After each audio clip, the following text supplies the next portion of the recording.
casting the show was very difficult.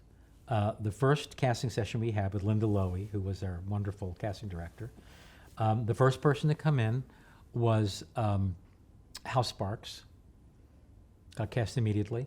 Second person who come in was Scott Lowell to play Ted immediately. Peter Page came in, actually before Scott, because he came in to read for Ted. And I just like, the parallels between Sisters and Chris Folk is uncanny. Just like Patricia Callenber wanted to read for Teddy, the same name, and she ran out and I ran after her and said, would you read for Georgie? Peter read for Ted, and I ran out after him and said, would you read for Emmett? Which he did. So the first day we had 3 of our characters. I said to Ron, this is the easiest casting we've ever done. That was the end of the easy And the casting. 2 women? They came in a couple of days later, but that wasn't the problem. The problem was that usually when you go to casting, they weren't there the first day, but it doesn't matter. We go to casting, they said we're going to see 30 people. And a few you get an NA, meaning not available, for whatever reason. So Linda would call us and say, okay, your casting session's at noon, come. And we're seeing 30 people. And we'd go there, and 27 people, they were NA. They didn't show up? The agencies didn't want them in the show. There were guys who came in, it was so interesting, they'd say, oh, I really like that shirt. Yeah, my wife bought it for me.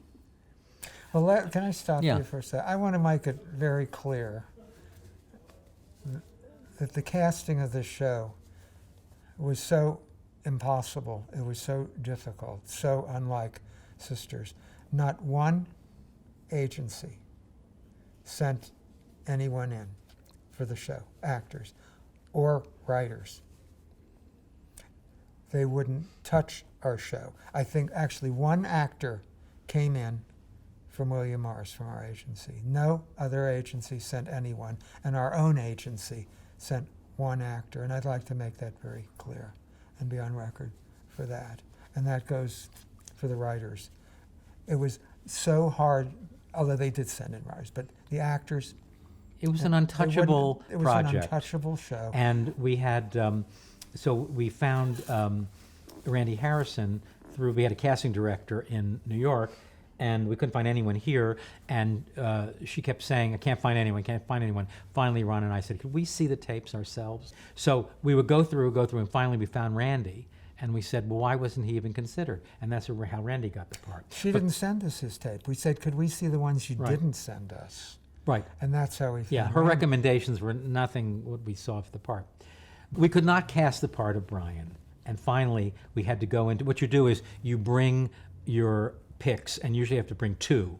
Even though you want 1, they want to see 2. So on Monday morning, we had to go in at 7:30 in the morning. So this was Friday, and we were supposed to go on Monday, and we had no Brian.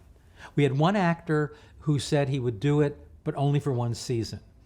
And we said no. I said, what if the show's a success? How are we going to get rid of our leading man?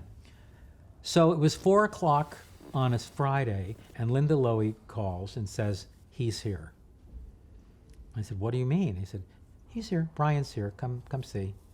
So Ron and I had a meeting, whatever, we just left, we just fled, jumped in the car, went to her office, and there was Gail Harold, and he read the scene, a couple of scenes, and we just looked at each other like, Providence.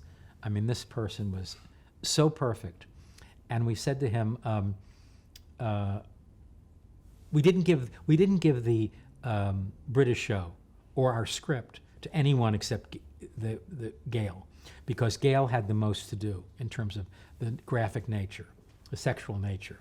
We gave it to him, and we said to him that day, said, well, can you come on Monday at 7:30? And he lit up a cigarette after his reading.